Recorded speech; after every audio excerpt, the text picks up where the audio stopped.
Can I just give a little shout out about my films since this is going out during Slamdance? All day Yeah, long. I'll keep it really short. It's a long title, but it's about watermelon juice in a hot summer day. And it's about a teenage girl's sexual awakening and her celluloid fever dreams. That's it.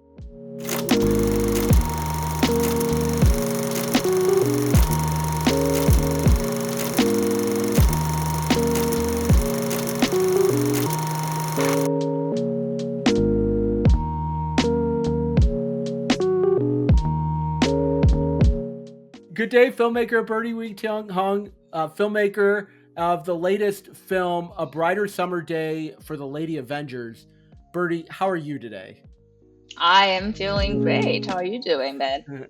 I'm Uh, fantastic. It's so cool to be able to talk to you, to talk to somebody who has made so many original films, but also just has such a wide range of knowledge about filmmaking. I'm sure about a lot of different types of film, but your history in terms of Taiwanese film just seems like it's exhaustive in the sense of your knowledge about it. And I'm curious, like, how you got started in that. Was it something you did you start from the history perspective, like you knew about like Taiwanese cinema, or did you come into it from the range of as a filmmaker and you're like, huh, I want to learn more about Taiwanese film and what the heritage of it is? yeah, okay. First of all, thank you for actually saying the my film's title correctly. It's rare Good. because this is the longest title ever, and I didn't expect anyone to remember it. Like usually, I introduce it as like, if I go to festival, like I made the longest title. Yeah, so I appreciate that. And then like, I can't say that I'm an expert of Taiwanese cinema. Otherwise, my professors might be like taking issues if if I said you're not if something. you're not an expert, Bertie, who is an expert? So I'll link at the essay you wrote associated with your film. But it we you went back to the founding of Taiwan to talk about like the cinema. So I'm sure you're being modest, but where like was that from your professors where you learned that, or did you know that beforehand? Yeah. Okay. So I'm from Taiwan, obviously, and then I now reside in San Francisco. So my work. All right. Where should I start? Can I like start with how I get into filmmaking and Heck then yeah, all that? Yeah. Sure. Okay. the Cool. full. Because you made this beautiful question list, and I don't want to mess up with that. And I made these notes too. So I started with filmmaking back in college when I was in Taiwan, and I actually started with making music videos. All right, so this was late 2000, some Okay. 15 years ago.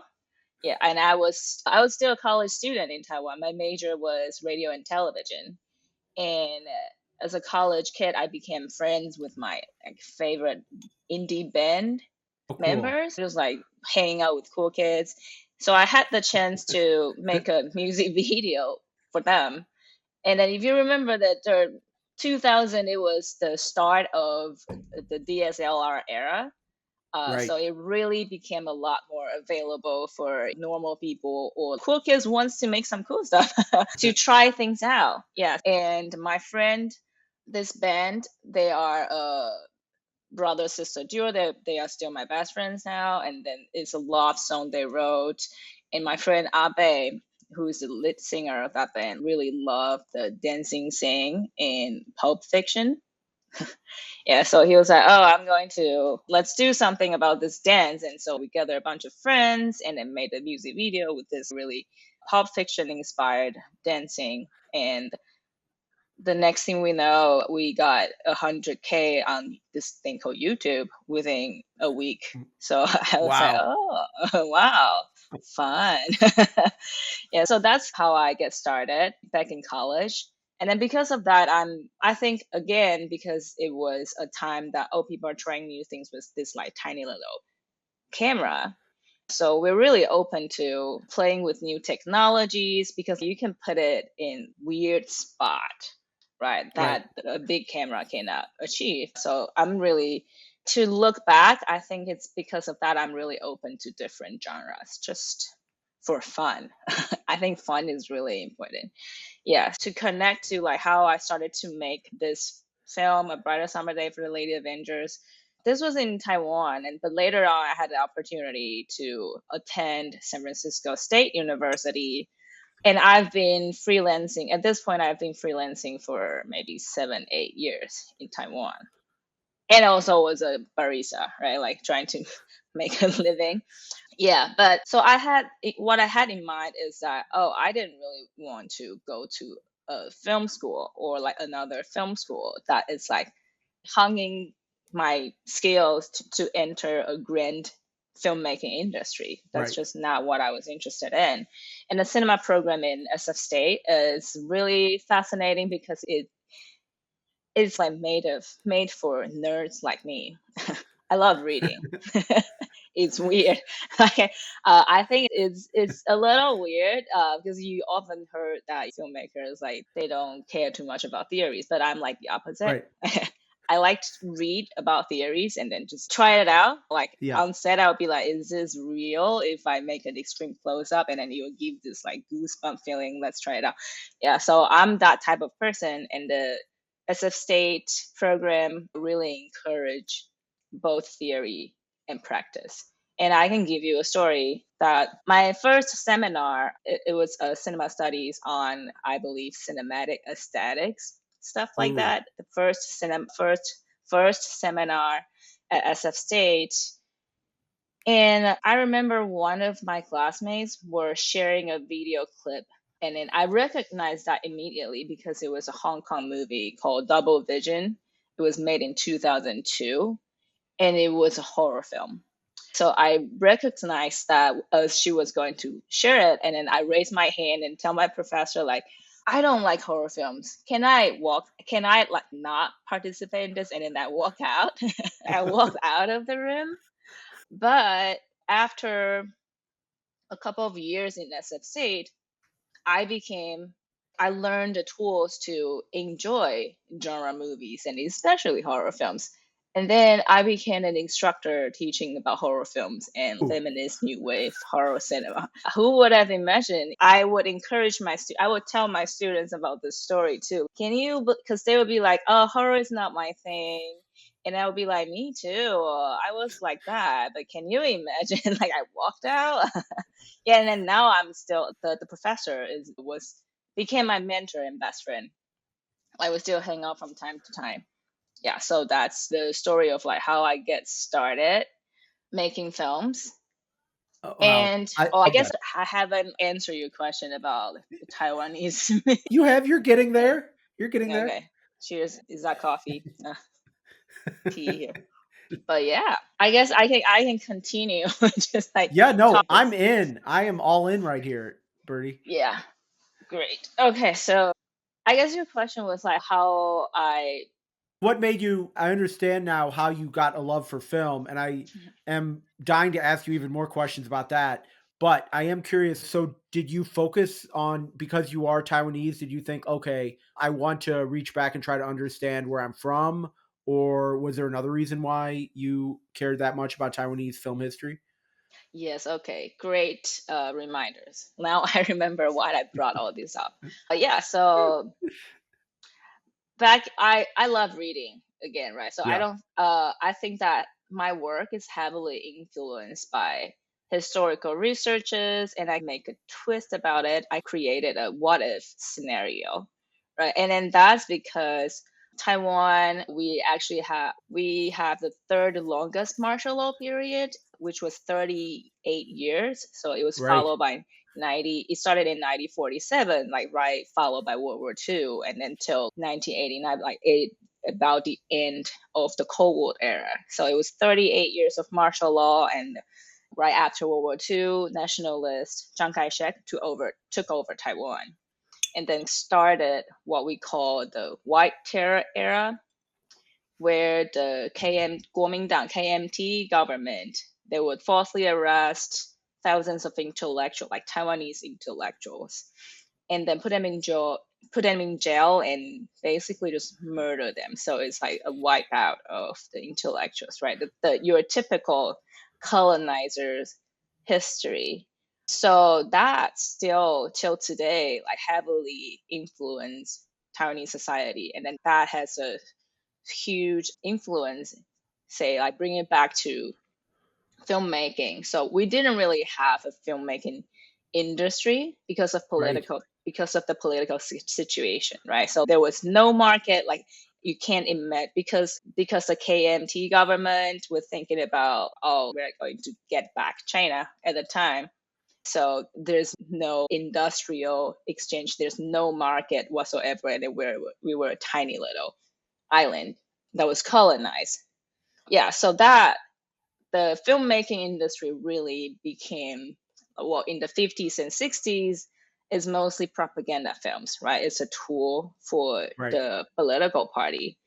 But then by the 70s and 80s, especially the 80s, this was near the end of martial law period, and there's this thing, a bunch of filmmakers, emerging filmmakers, is made the so-called Taiwanese new wave films, right? So again, this was the end of a martial law period, so like things have changed, and then like young people started to make like realist. So you can kind of judge by the name, right? Like Right. Taiwanese new wave is like Italian neo-realism film, and then you are having slice of life, you're having telling normal people's story, and it's really an attempt to try it out. Okay, how's KMT under the censorship is going to take this right now?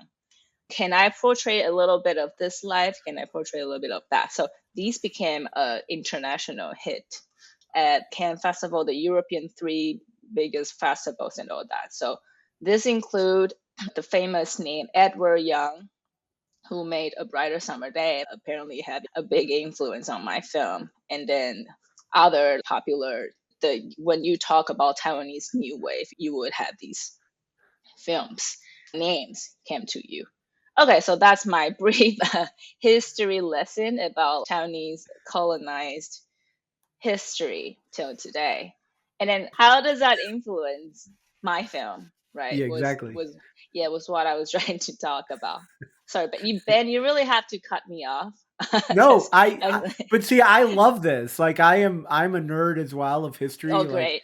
I don't know how my listeners are doing right now. I don't Mm, know if they're as nerdy as we are. Really, all it matters is me and you right now. So I'm thrilled to hear all this.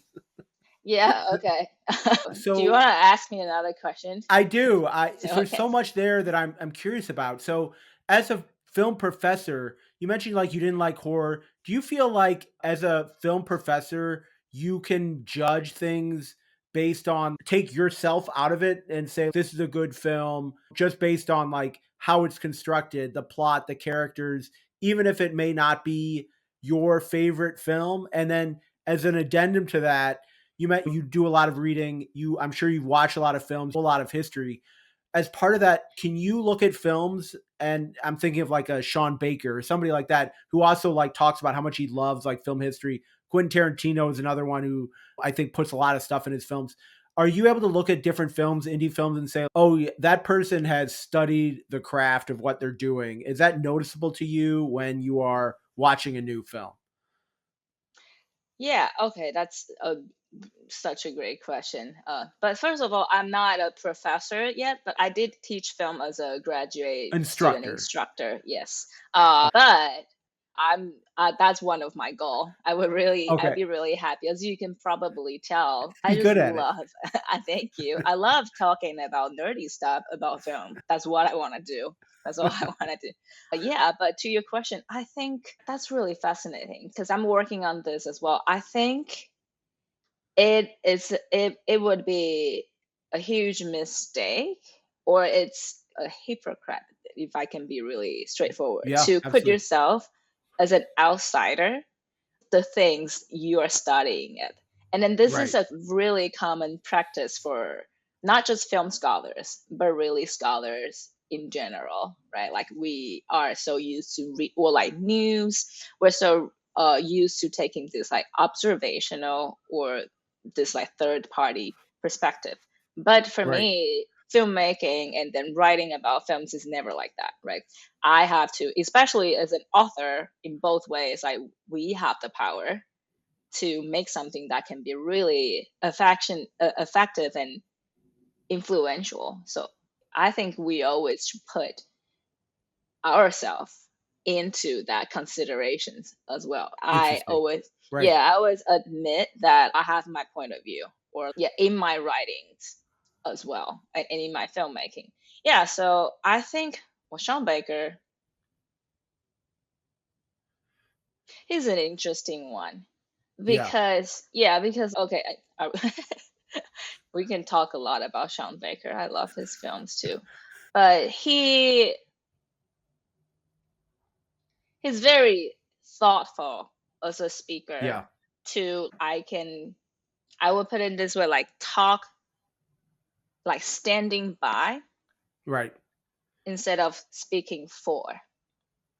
Yeah, stand Right. closely about the subjects that he wanted to talk about. That's my take about Sean Baker. So I think what people can argue with me what perspective they want to take in, and I think that's great.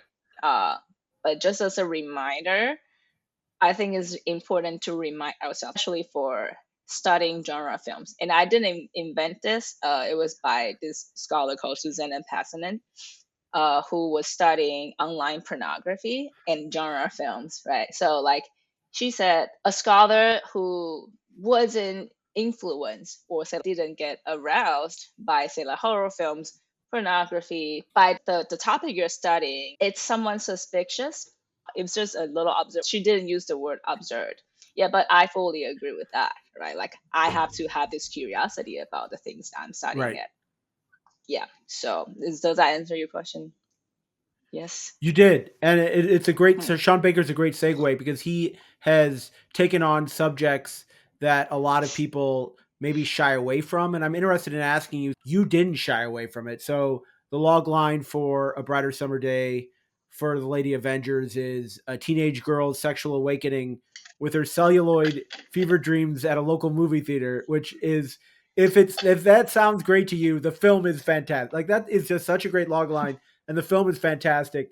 But Sean Baker is one of those who also takes on those sort of challenges like that. I imagine if you're sitting there and you're reading that log line in front of a class, some people might say, "Oh, I would choose not to take on that subject." So, where did that bravery come from to take on a subject like that? And do you look at somebody like Sean Baker or others? Is there like maybe a female influence out there, like the equivalent of a Sean who's also taking on those challenges that you say, okay, that person is also taking on these kind of stories like I'm trying to do? That's such a great segue, Ben. You're good at this. I know. Thank you. Well, you set me up for that one, but yes. Great. Okay. My film was really a little homage to two films.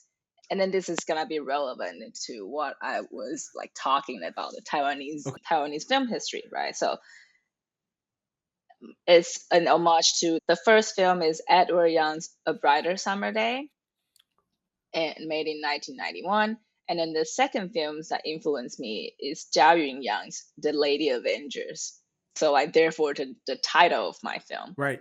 And then how to get started, it was really I thought of the two female lead characters in these two films, uh, respectively. So if, in Edward Young's A Brighter Summer Day, it's a classic. It's it won tons of international films like at Cannes and all that, and then it tells the story. In that film, the female protagonist was a teenage girl who was tragically murdered by the teenage boy because he suspected her to have multiple affairs with other boys, right? So that's one character in A Brighter Summer Day. And then if you compare it with Jia Yunyang's The Lady Avengers, which is a completely different genre, first of all, to start with, because Edward Young's making Taiwanese new wave and is like internationally acclaimed, versus The Lady Avengers is Taiwanese exploitation films in the 90s, where it was a box office darling, but it's really sensational and it's exploitation films. And then in this second film, The Lady Avengers, it also stars with the female lead who actually executed her revenge toward five men who had wronged her, Wow. respectively. but still not without so-called punishment. So Right. at the end of the movie, and this happens to a lot of horror movies too, she was put into jail. So by restoring law and order because of she had committed murders.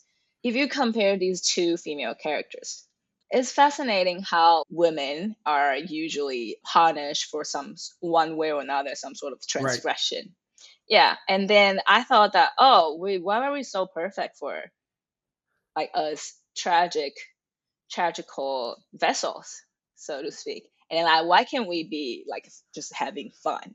So that's the started of how I brainstorm about my film A Brighter Summer Day of the Lady Avengers. I put these two together, and I wanted to start with a teenage girl's perspective. Right, we saw again, female is the so-called like perfect vessel for male gaze, if you like Right. to say that, and but rarely you see a female watching films, No, right, I can't think on of another screen. film like that. Right. Yeah, so I thought like, why not? It's just like, why not? I'm going to make a teenage girls, which was my female lead. It's basically homaging to A Brighter Summer Day, like the little going A Brighter Summer Day. And then I wonder what's her perspective if she gets to watch a film, and then what's her fantasy is going to be like. So yeah, that's how it started. Wow. And then a female perspective sort of doing these types of films. Is there anyone that you look at and say, yes, there's a person that I follow who's taking these brave steps and making films like this? Off the top of my head, I can't think of another one, but maybe you have somebody that you have in mind of a female taking that sort of step that you're taking. Yeah. Like to Yeah. think about these like retrospectively is interesting because I don't think, or I used to be one of those who would say that, I don't like labels. I wouldn't Right. say myself as a feminist female filmmaker and all that. I Right. just want to be a filmmaker. But then, and then this was after I joined as a state cinema program, and then and I studied a lot more books, and then I became a fan of horror films. The genre itself is fascinating because usually, again, it's usually women on screen. You have screaming queens, and the target audience is actually also women. So it's you almost have this labels on you that, oh, you don't have to love horror films as a feminist. Like, Right. why would you want to do that, honey? But starting in the 80s and 90s, the horror film writers are, or scholars are also mostly female. Interesting. Yeah. So, and then I didn't like just found this. I read this in this amazing book called Women Make Horror Films by Alison Pearce. Yeah. So I think retrospectively, these are some of the questions as I do things, I started to ask why. Like, how is that? Like, why is that? And instead of, because I believe filmmaking is really collaborative, it's not just about the aura of a filmmaker. Just like, yeah, it's a bunch of people doing a bunch of things together, and then voila, there's some magic. So I wouldn't be really like looking at a certain filmmaker and say that, oh, I'm going to follow Okay. his or her path. But in retrospect, I think again it's reading about the filmmaking history and think about, okay, so why is that say people once people know I'm from Taiwan, they'll be like, oh, I love Taiwanese new wave films. Right. And this history is all about male filmmaking, right? Nobody has ever heard about the Lady Avengers, including myself. It was a new Right. found for me too. Yeah, so this is where I learn my way. But I'll give you a recent female filmmaker that I really love. Heck yeah. Calorie Project, right? The Yep. Substance. Yes. I went to see the movie, and then I was like, okay, if I was making a feature film, this would be it. I love it. I fully enjoy it. The cinematic language, the extreme close-ups, the Horror. the blood. Yeah. Yes. Yes. So I hope I Wow. answer your question. Yeah. You're knocking it out of the park. So what was the experience like when you screened A Brighter Summer Day for the first time? Where did you screen it at? So it's screening at Slamdance in a couple weeks, so people have a chance to see it there. But where did it screen first, and what was that experience like? Was the audience male, female, mostly male, mostly female, mostly Taiwanese? What did you learn from that first screening? Oh, this is such a great question too. I had the honor to go to Fantastic Fest, premiered Ooh, at Fantastic Fest in Austin, Texas. that's a great one. But yeah, it's such a great one. Have you been there? I have not, but I've heard of it, and it's one of those I'm dying to get to. Yeah, it's the biggest genre film festival in North America. It was so much fun. So it was a bunch of genre, like I could tell that was my first time in Austin too, but I could tell just by the way they dress. You do know that, oh, I know you're a genre film fan. I want to chat with you. Like, yeah, so that's where I premiered my film. And uh, I think the best thing is I feel like I finally had a lot of friends because like it was in a short film blog, and Right, I was blown away by other like freaking weird films out there. Just so right, weird in my category in my vocabulary is a compliment. Like I love weird things, weird people doing weird things out there, right? Like so the reaction of my screening, I think people were like, and I love this. It's like, what was that? I don't know, but I love it. right. Yes, and that's exactly what I was aiming for, right? Like I was trying to experiment with like what will happen, like how would you feel about a film before you know what is going on.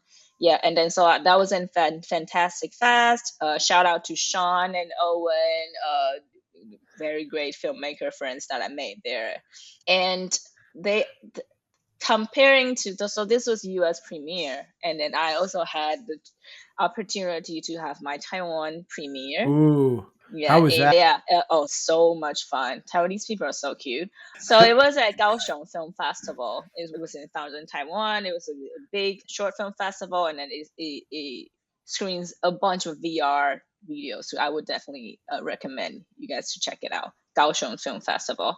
But the Taiwanese audience, the reason why I said they were cute was like in the Q&A, they were genuinely worried about, oh, so how was your premiere experience in the US? Did I get it without knowing the Taiwanese history, Taiwanese cinema history? Because I put a lot of like wink in my Right. film. Yeah. For example, there was one scene that was asparagus juice, like in the studio shoot, and there was a can of asparagus juice, and oh, that's all a lot of wink. Yeah, but this is why I love it. And then it's proven that the cinematic techniques can actually transcend the boundaries or barriers of cultural differences. And it's not Right. just transcending it, it actually arouses curiosity. Right, like people like became really curious about, oh, so is there anything I didn't get? I really love the sound design. I really love the visual, but what was that? People started to ask questions. So it really reminds me of movie moves us.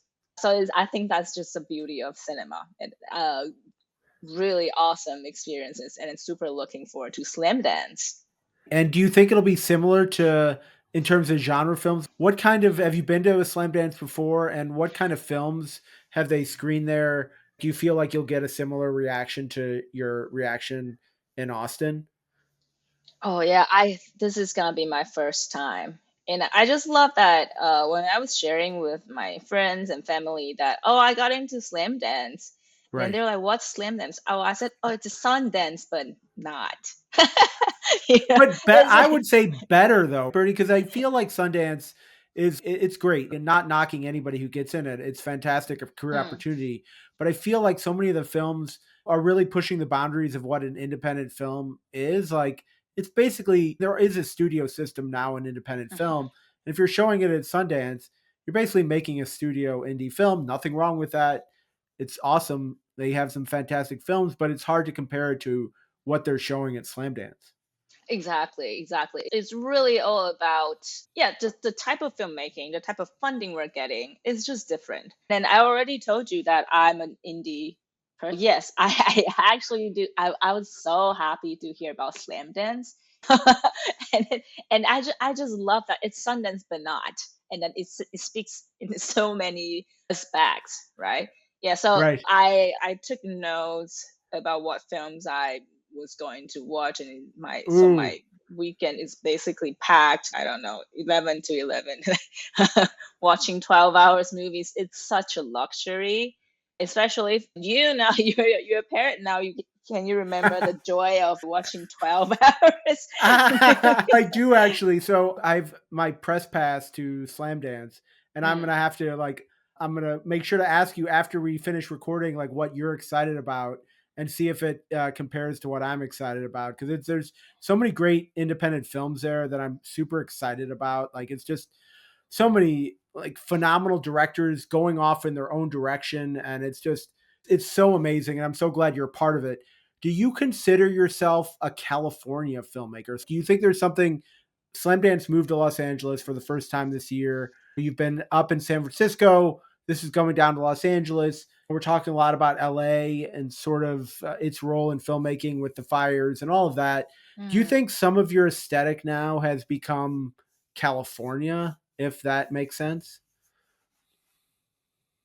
Do you think so?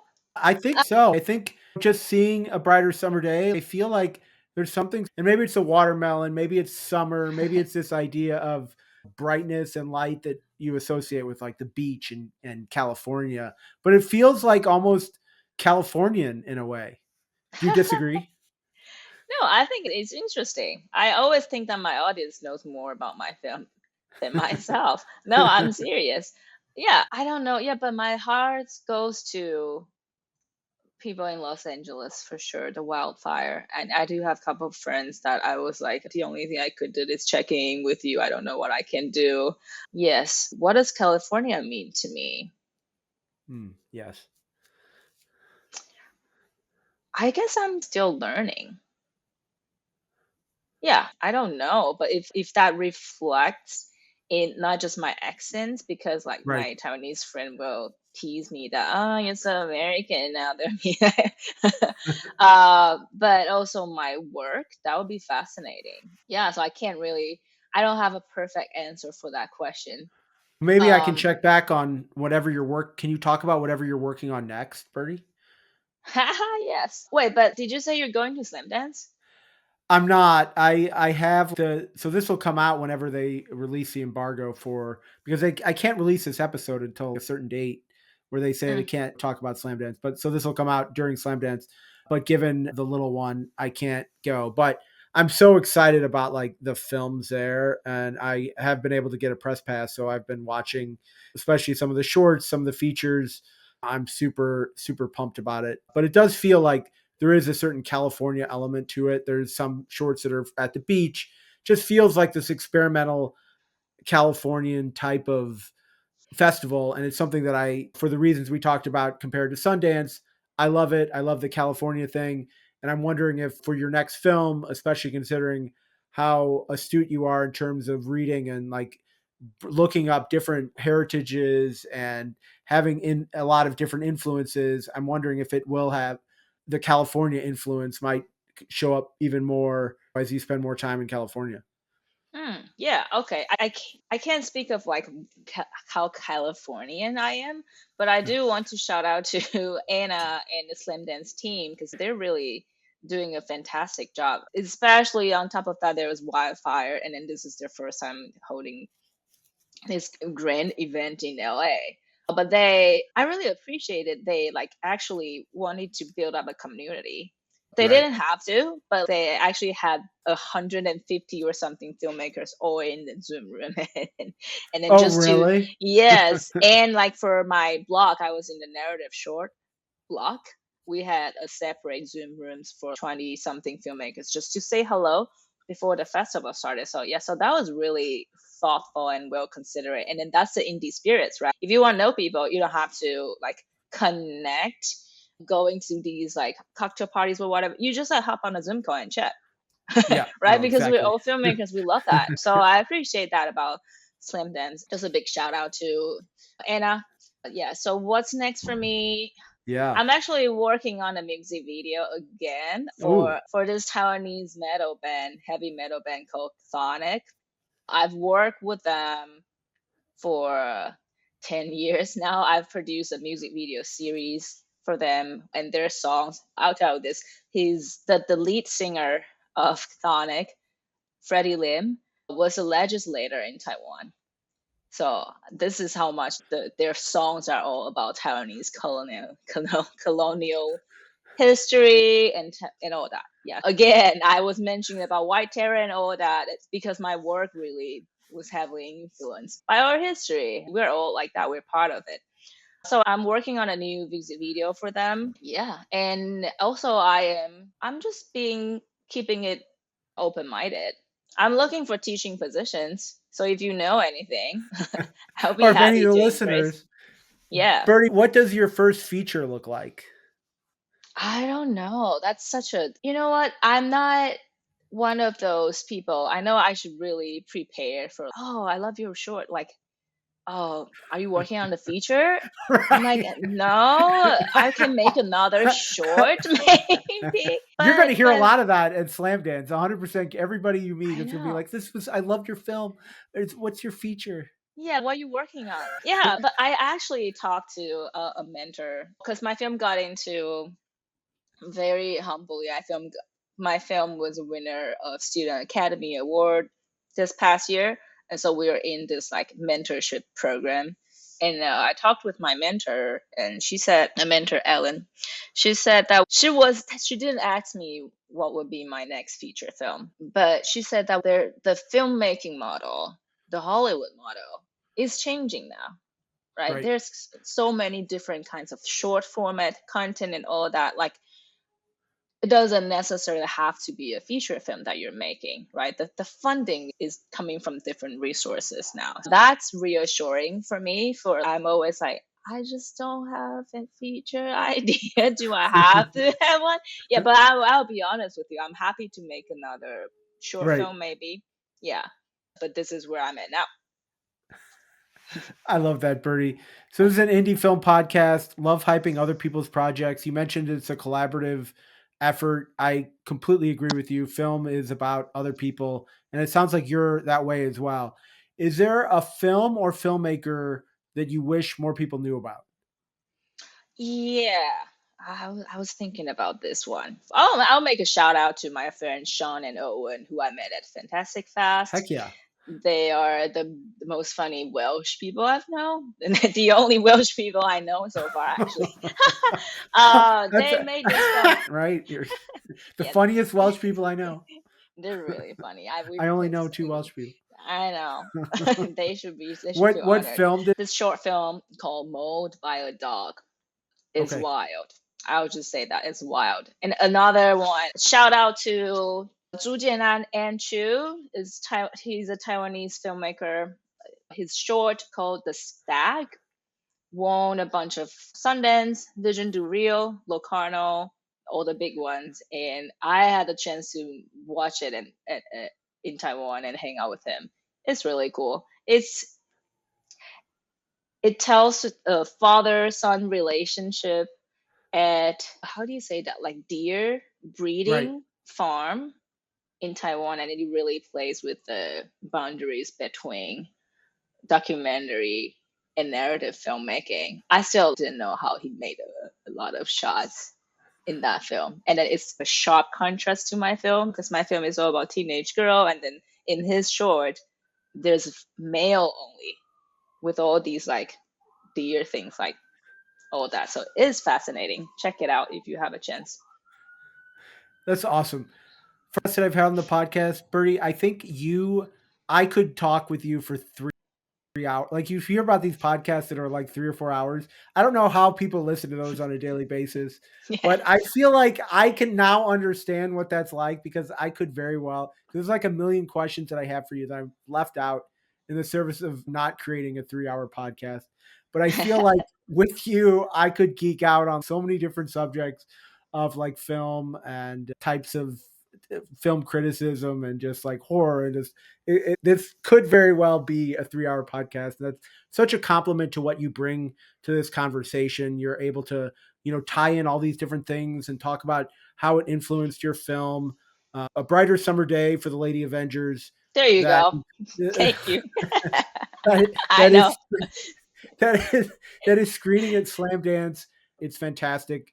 It is. If it sounds great when you're hearing her talk about it, it's even better to watch. You're left exactly so many at Fantastic Fest and in Taiwan thought, what have I seen? And then it makes you want to study Taiwanese cinema. It makes you want to find out more about the types of different Taiwanese films there are. And I think that's a credit to you and a credit to your professors and all the work that you've done. Birdy Wei-Ting Hung, I'm so grateful for you being on the podcast. Thanks for sharing all your knowledge, and I wish you great success at Slamdance and going forward. And I hope we can have another even longer conversation when your next film comes out. Thank you, Ben.